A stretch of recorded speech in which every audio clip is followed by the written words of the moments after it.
Hi everyone, welcome back to my channel. Today in this video I'm going to be sharing some cool facts and things that I like about Denmark. So yeah, let's get started.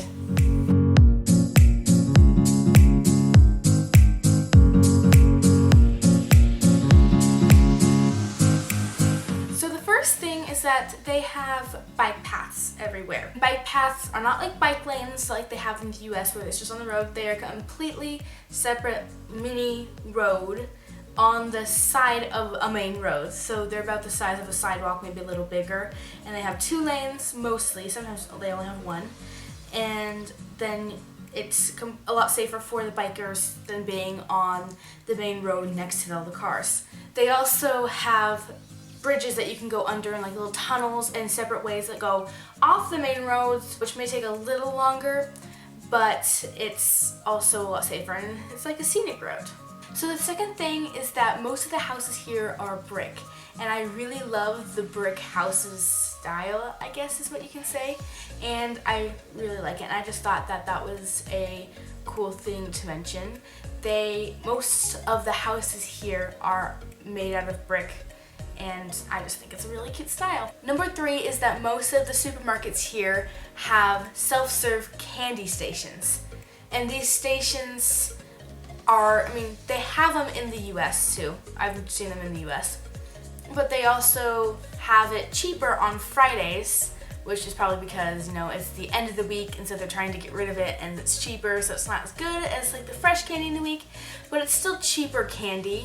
And so you can pick and mix whatever you want and then you weigh it and then that's how much you pay. But it's cheaper on Fridays, so what we have every Friday is we make our own pizza, we have a pizza night, we watch a movie, and we go to the store and get some pick and mix self-serve candy, and we call it Friday Slick. That's what most Danes call it, I guess, is what I've heard, and slick means candy in Danish.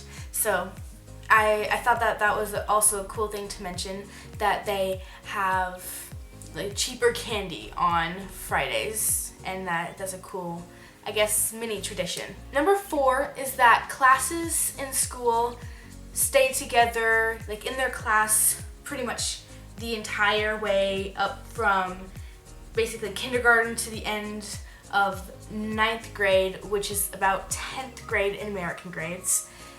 And that's when they graduate, then they go on to do other things, which I won't take time to mention now. But unless it has like 2 classes per grade, they might switch the classes in there, but you won't switch classes like in middle school. You stay with your class the entire way up and maybe switch within your grade. But even then, there's only about 2 classes per grade. It depends on the grade. There might be more, but if there was 2 or more, you would just switch between your grade. Number 5 goes along with number 4, and it's that most schools that I've seen and that I've been to have all the grades from the lowest one you can go to the highest one you can go to before you graduate, all in one school. So they're usually pretty big schools, and they have the primary separated from the like middle school kids. So that means that you go to the same school your entire life unless you move, pretty much. Number 6 is that lots of houses have heated floors. Our house does have heated floors like throughout the house because we don't have a heater, if that makes sense. I don't know if all houses have heated floors, but I know that ours does, and I'm not quite sure if that's something that everybody has, but I've noticed that lots of houses that I've been to have had heated floors, which I thought was a really cool little feature. Number 7 is that for kids at least, dentists and doctors and stuff like that, and other healthcare is free. For adults, I just think dentists are not free.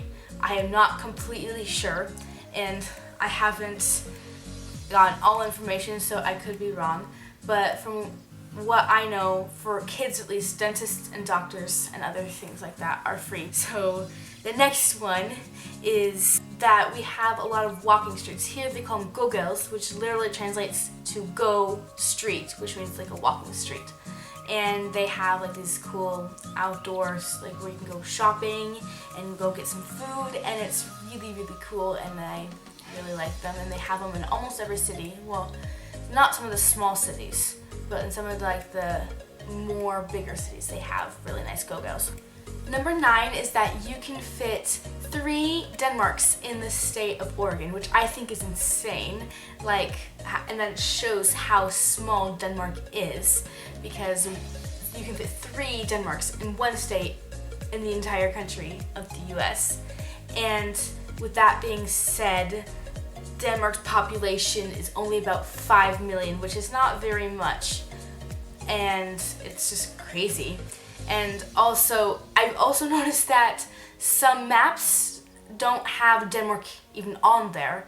Like, they just have Germany and then Sweden, and they don't have Denmark in those maps, which I think is crazy. But yeah, I'll meet you back at the outro. Thank you guys so much for watching this video. I really hope you enjoyed it. Please let me know if there's anything from me you would like to see, like anything you would like to know about Denmark or how I'm doing in Denmark or anything like that. And yeah, thank you again so much for watching, and I'll see you in my next video. Bye!